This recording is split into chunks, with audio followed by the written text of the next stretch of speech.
यकम मुहर्रम से 10 मुहर्रम तक किसी भी दिन सिर्फ ये एक तस्बीह पढ़ लेना, दौलत के अंबार लग जाएंगे, आपकी 7 नस्लें खाएंगी। मुहर्रम उल हराम की कसम, ऐसा नसीब खोलेगा नामुमकिन भी मुमकिन में बदल जाएगा। बिस्मिल्लाहिर्रहमानिर्रहीम। मोहतरम नाजरीन, यकम मुहर्रम से 10 मुहर्रम तक किसी भी दिन हाथ सर पर रखो और ये पढ़ लो, मुहर्रम के महीने में नसीब खुल जाएगा, हर मकसद पूरा होगा। नाजरीन, ये वजीफा बहुत ही खास और मुजरब है, जो इन 10 दिनों में किसी तोहफे से कम नहीं। मैं पूरे यकीन से कहता हूं कि जो बंदा किसी भी मुश्किल परेशानी में है, वो ये अमल कर ले, इंशाल्लाह कभी मायूस नहीं होगा। अगर इन 10 दिनों में कोई भी इंसान ये आयत पढ़े तो पहाड़ को भी हिला देगा। नाजरीन, एक मुहर्रम से 10 मुहर्रम तक किसी भी दिन हाथ सर पर रखकर जो अमल करना है, वो अमल बुजुर्गान दीन और सालिहीन और मुत्तकीन का आजमुदा और मनकूल शुदा अमल है, जिनके बताने का मकसद मखलूक खुदा को तस्बीह और मुसल्ले के साथ गैर शरई अमाल की बजाय नवाफिल और तस्बीहात के जरिए जोड़ना है। आज का ये अमल मुहर्रम के पहले 10 दिनों में से किसी भी दिन आप कर सकते हैं, या आप लगातार 10 दिन भी कर सकते हैं। ये अमल बहुत आसान है, मुख्तसर सा अमल है और बहुत ही फायदे वाला अमल है। इस अमल से हर मकसद पूरा होगा, नामुमकिन मुमकिन में बदल जाएगा, बल्कि उम्र भर हर बला, बुराई और मुसीबत से हिफाजत का नुस्खा भी बताऊंगा। बल्कि अगर आप हमारी ये वीडियो मुहर्रमुल हराम की देख लेते हैं, तो इंशाअल्लाह आप जिस दिन भी ये वीडियो देखेंगे उसी दिन से ये अमल शुरू कर सकते हैं। इस बात पर परेशान नहीं हो कि यकम मुहर्रम गुजर गया तो अब ये वजीफा करने का कोई फायदा नहीं। तो आप ऐसा बिल्कुल हरगिज ना सोचें, क्योंकि मुहर्रमुल हराम का पूरा महीना बाबरकत है और इसके पूरे महीने में सिर्फ और सिर्फ 10 दिन ये अमल कर लें, आपके बेशुमार मसाइल इसी महीने में अल्लाह के हुक्म से हल होना शुरू हो जाएंगे। क्योंकि इंसान के मसाइल का हल अल्लाह पाक ने अमाल में रखा है। तो माह मुहर्रम अजीमुल शान और मुबारक महीना है, शहरुल्लाह यानी अल्लाह का महीना है कहकर इसके शरफ को बयान किया गया है। इस माह के दौरान नेक अमाल ज्यादा से ज्यादा करने चाहिए, खासतौर पे नफली रोजे ज्यादा रखने चाहिए, क्योंकि रसूल अल्लाह सल्लल्लाहु अलैहि वसल्लम का इरशाद ग्रामी है कि रमजान के बाद सबसे अफजल जो रोजे हैं वो माह मुहर्रम के रोजे हैं, जो कि अल्लाह का महीना है। और फर्ज नमाजों के बाद सबसे अफजल नमाज रात की नमाज है, खासतौर पे यौम आशूरा 10वीं मुहर्रम का रोजा रखना चाहिए। नाजरीन, आज इन 10 दिनों का जो अमल मैं आपको बताने जा रहा हूँ, अगर आप ये आयत पहाड़ पर लिख दें तो पहाड़ अपनी जगह से हट जाएगा। नाजरीन, ये आयत है कौन सी और इस आयत के क्या क्या फायदे हैं, आज की इस वीडियो में हम आपको सब सिखाएंगे और सब बताएंगे। नाजरीन, इस अमल से अपनी जिंदगी के हालात बदलें, यकीन कीजिएगा इतनी दौलत आएगी कि आपकी किस्मत बदल जाएगी। इस अमल में कुरान करीम की ये आयत इतनी आसान है कि एक छोटा सा बच्चा भी इस आयत को आसानी पढ़ सकता है और ये अमल भी कर सकता है। तो ये आपने मुहर्रम के किसी भी 10 दिनों में यह आपने अमल करना है, इंशाल्लाह आपको आपकी सोच से ज्यादा फायदा होगा। हजरत अबू कतादा रज़ी अल्लाह ताला अन्हु कहते हैं कि रसूल अल्लाह सल्लल्लाहु अलैहि वसल्लम से यौम आशूरा के रोजे का सवाल किया गया तो आप सल्लल्लाहु अलैहि वसल्लम ने फरमाया पिछले एक साल के गुनाह मिटा देता है। मुहर्रमुल हराम में 2 रकत नफल इस तरह अदा करें कि हर रकत में सूरह फातिहा के बाद 11 मरतबा सूरह इखलास पढ़ें, और सलाम के बाद वो कौन सी ताकत है जो भी इस वजीफे में बताएंगे। नाजरीन, एक और नमाज जो हजरत सैयद ख्वाजा मोइनुद्दीन चिश्ती अजमेरी रहमतुल्लाह ताला अलैह के औराद में लिखी है, वो भी 2 रकत नफल है। इसकी हर रकत में सूरह फातिहा के बाद 1 मरतबा सूरह यासीन शरीफ पढ़ें।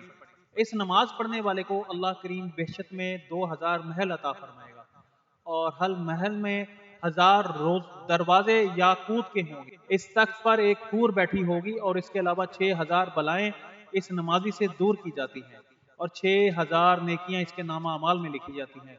रोजी और रोजगार में फरिश्तों के जरिए मदद के लिए मुहर्रमुल हराम में 2 रकत नमाज नफल पढ़ें कि हर रकत में सूरह फातिहा के बाद 3 मरतबा सूरह इखलास पढ़ें। सलाम फेरने के बाद हाथ उठाकर दुआ मांगे, दुआ से पहले और दुआ के बाद 1 मरतबा दुरूद शरीफ लाजमी पढ़ें। 2 शख्स इस नमाज को पढ़ेगा, अल्लाह ताला उसके ऊपर 2 फरिश्ते मुकर्रर कर देगा ताकि वो इसके कारोबार में मदद करें और शयातीन से इसको महफूज रखें। यौम अशूरा के दिन किए जाने वाले 10 अमाल, ایسے ہیں جو اللہ تعالیٰ کے قرب کا باعث بنتے ہیں: روزہ رکھنا، نفلی عبادت کرنا، یتیم کے سر پر ہار رکھنا، توبہ استغفار کرنا، غسل کرنا، سرما لگانا، بیمار کی بیمار پرسی کرنا، پیاسے کو پانی پلانا، صدقہ خیرات کرنا، دسترخوان کشادہ کرنا۔ جس طرح عاشورہ کا دن ہمارے لیے معتبر اور محترم ہے، اسی لحاظ سے اس دن کا ہم پر یہ حق ہے کہ ناظرین، احادیث مبارکہ میں بہت سے ایسے اعمال کیے گئے ہیں جن پر عمل کی برکت سے رزق میں برکت ہو جاتی ہے۔ ہمیں چاہیے کہ ایسے اعمال اپنا کر رزق میں برکت کے حقدار بنے۔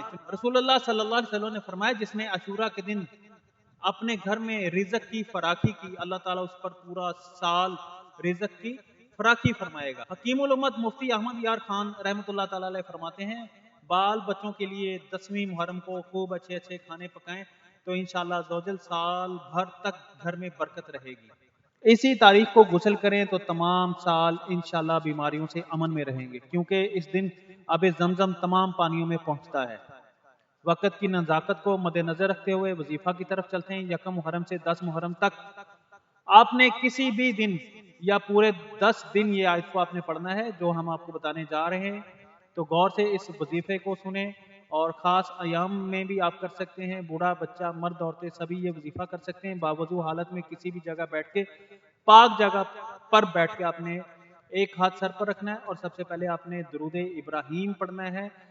اللہم صلی علی محمد وعلی آل محمد کما صلیت علی ابراہیم وعلی آل ابراہیم انک حمید مجید۔ اللہم بارک علی محمد وعلی آل محمد کما بارکت علی ابراہیم وعلی آل ابراہیم انک حمید مجید۔ درود پاک پڑھنے کے بعد آپ نے قرآنی آیت آپ نے پڑھنی ہے۔ یہ بہت ہی طاقتور وظیفہ آپ نے 11 مرتبہ پڑھنا ہے۔ سبوح قدوس رب الملائکۃ والروح، نہایت ہی پاک بڑا مقدس ہے فرشتوں اور جبرائیل کا رب۔ حضرت عائشہ رضی اللہ تعالیٰ عنہ سے روایت ہے کہ بے شک اللہ کے رسول صلی اللہ علیہ وسلم اپنے رکوع اور سجدوں میں سبوح قدوس رب الملائکۃ والروح پڑھا کرتے تھے، یعنی اے اللہ تو نہایت ہی پاک بڑا مقدس ہے۔ یہ پاکی بیان کرنے میں مبالغہ ہے، اور یہ کہ اللہ عز و جل بہت ہی پاکیزہ اور انتہائی مقدس ہے، فرشتوں کا رب ہے، اور فرشتے اللہ کی ایسی فوج ہے جن کا ہم مشاہدہ نہیں کرتے، اور روح سے مراد جبرائیل علیہ السلام ہے، تو جو کہ فرشتوں میں سب سے افضل ہیں، لہٰذا انسان کو چاہیے کہ اپنے روح اور سجود میں کثرت سے پڑھے سبوح قدوس رب الملائکۃ والروح۔ تو قدوس اللہ رب العزت کے اچھے ناموں میں سے ایک ہے جو کہ قدس سے ماخوذ ہے، جس کا معنی ہے اللہ رب العالمین کی تعظیم اور بڑائی کے ساتھ اسے ہر طرح کی برائی سے پاک قرار دیا گیا۔ اسی طرح سبوح بھی اللہ تعالیٰ کے اچھے ناموں میں سے، اور اس کا معنی ہے جس کی پاکی بیان کی جائے۔ ناظرین، اس کے بعد 100 مرتبہ استغفار کی تسبیح کرنی ہے۔ تو ناظرین، یہ بہت ہی طاقتور اور مجرب وظیفہ ہے، یہ بہت ہی طاقتور ہے۔ تو میری آپ لوگوں سے درخواست ہے، اس آیت کو اپنا وظیفہ بنا لیں، 10 دن مسلسل آپ لازمی کریں، اور ہمیں بھی اپنی دعاؤں میں یاد رکھیں جب آپ یہ وظیفہ۔ امید کرتا ہوں آپ کو ویڈیو اچھی لگی ہوگی، ہمیں لازمی لائک کریں۔ اگر آپ ہمارے چینل پہ نئے ہیں تو لازمی مزید روحانی اور ہمارے اسلامک ویڈیوز دیکھنے کے لیے چینل کو سبسکرائب کریں، اور کمنٹ باکس میں اللہ کے 99 ناموں میں سے ایک نام ضرور لکھیں۔ جزاک اللہ۔